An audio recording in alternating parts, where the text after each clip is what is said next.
Do you have a blockbuster action scene or maybe a whole movie in your head, but you don't have the budget to get a whole team to work on this? I'm gonna pre-visualize an entire superhero scene and I'm gonna show you all the steps that you can do to get the same results with your own idea. So we're gonna start with a rough idea and I'm gonna go through the process to get the real cinematic film. And to get this done, I'm only gonna use invideo Agent 1, so let's get started. Alright, so here I'm at Agent 1 and I didn't have anything at this point, so I just started with text. Now, the first text that I gave Agent 1 is just some information about what I wanted. I wanted to have a rooftop battle, and here I have some information about my hero and about the villain. There is some information about the superpowers they have, and I also have some information about the location. I wanted to have this on a city skyline rooftop. That's pretty much it. And then I also had some information about the shot breakdown. And here you can see the shot that I wanted in my film.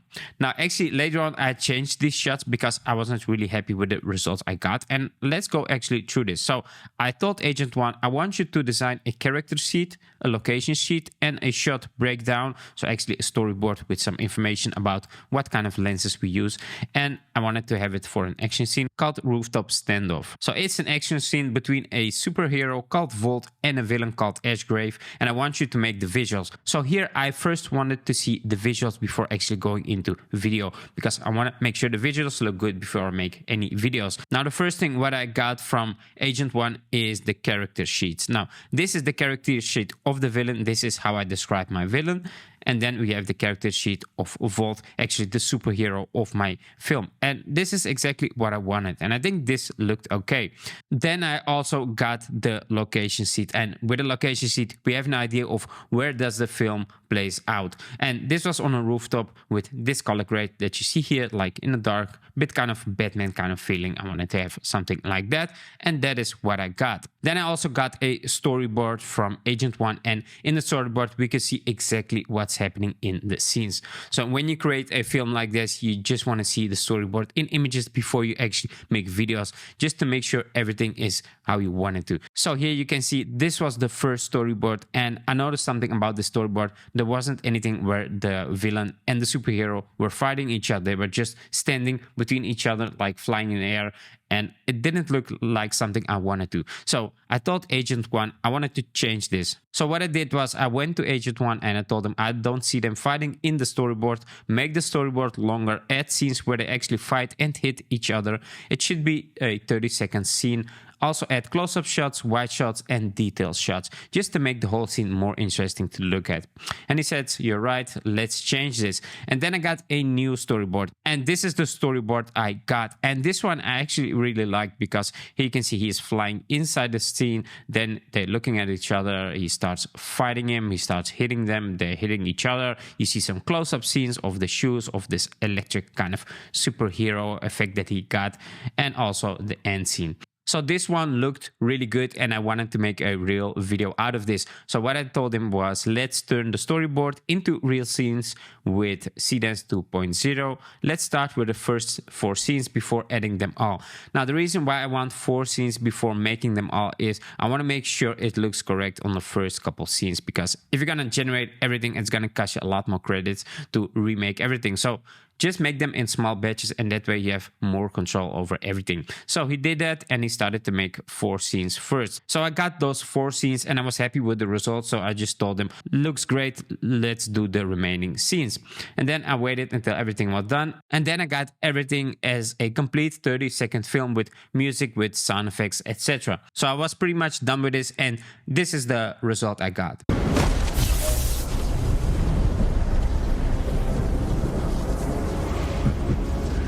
You came back for more.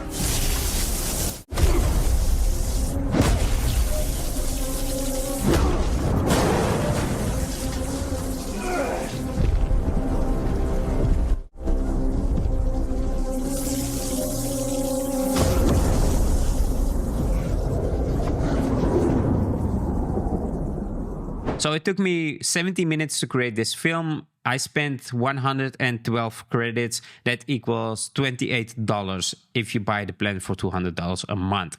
So you have a cheaper plan and a more expensive plan. So this is like the average credits equals the cost right? So that's how much I spent, and that's how much time it cost me. So for the time I spent on this, I think this is actually pretty fast, 70 minutes to create this. And I really like that I spent so little for 30 seconds film. So that's actually pretty awesome. Remember, if you're gonna make more changes, it's gonna cost you more. I didn't do much changes, just the storyboard a little bit, but other than that, it went pretty good. Now let's have a look at another way you can actually turn your idea into a film. Let's say you have a storyboard ready. Let's say you have a drawing of all these scenes. You also have a character scene done already. You have the location scene and some description about your film. That way we can give all the information to Agent 1 and it's gonna make the film for you. And that is exactly the second way I did. So let's have a look at Agent 1 here. And what I said was actually how I started this conversation was I said turn my storyboard, character sheet,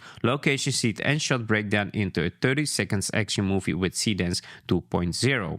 Here are my files. It's a 16:9 YouTube film, horizontal, add music and SFX. Now for the files, I got this storyboard, and this is pretty much the same scenes that you just saw in the previous video, but this is more like from a sketch.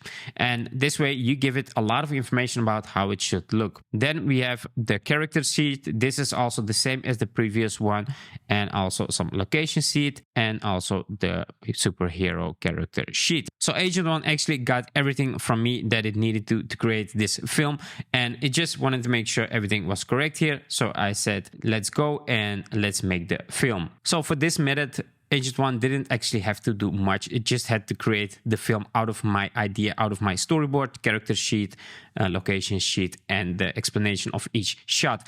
And when you got all this information and you just give it to Agent 1, it knows exactly how to do this. And let's have a look at the result it made from this one.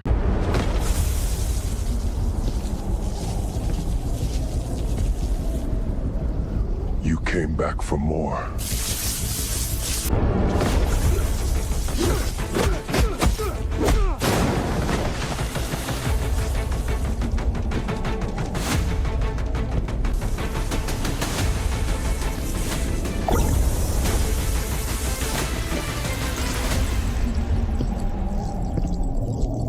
I might even like this one better than the previous one. The only thing that I didn't like was that the last scene, he should fly away and not just disappear like he's dead, right? So that's the only thing I would change this, but I didn't change anything to this. This is just the result it gave me. Now let's break down how much time and credit this cost me. It was 35 minutes that I needed to create this, so that's twice as fast as the previous method, and I spent 85 credits, which equals $21, so that's also cheaper than the previous one. Now I also spent some extra credits on making a logo and movie poster, and those was 11 credits, which equals $4. Now let's talk about the pros and cons of making videos with InVideo Agent 1.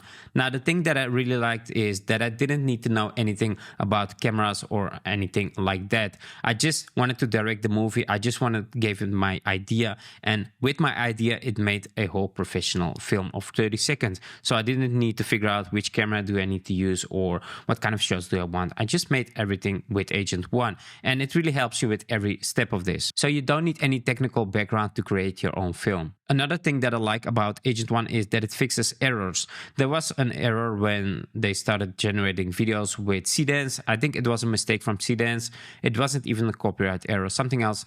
Couldn't generate the video, and Agent 1 tried something else and the video was generated. So I wasn't stuck with an error. I was stuck with a message, and then it instantly fixed that message. Or I mean actually the error, right? So I didn't get some error like you cannot generate this, we need to stop. It just found another way to create the video. Now there's also some stuff that I didn't like about this. When I started generating these videos at the beginning, it was asking me questions like, do you want this for YouTube? What ratio do you want? Do you want music and sound effects in the background? And I was a little bit distracted when he asked that question because I thought I fired the information up to him. He is already making the video, but he didn't start yet. He was waiting for me to reply. And I noticed this, and when I noticed this, I thought, all right, I have to answer this question. But while I was thinking this, he already started making the video because he thought I wasn't replying to his question, but I just didn't have enough time to reply to. So that's one thing I didn't like. It was pretty fast on its way to making the video before actually waiting for me to reply. So maybe it was waiting too long for me and it started generating videos instead of waiting. So that's just a little thing that I didn't like. Another thing that I don't like is that when it makes mistakes, you have to regenerate those videos again. And every time you regenerate a video, it can cost you a lot of credit. So be careful with that. Start with your visuals first. Make sure your visuals look right before you actually fire this up to Agent 1 to make videos out of it, because every video generation is going to cost you credits. So that's pretty much it. That's all you have to know about invideo Agent 1. I will leave the files that I used in my project in the description video. There you can download it and use it yourself if you want to, and try it out and see if you can make some awesome action movies. So thanks for watching, and I'll catch you on the next one.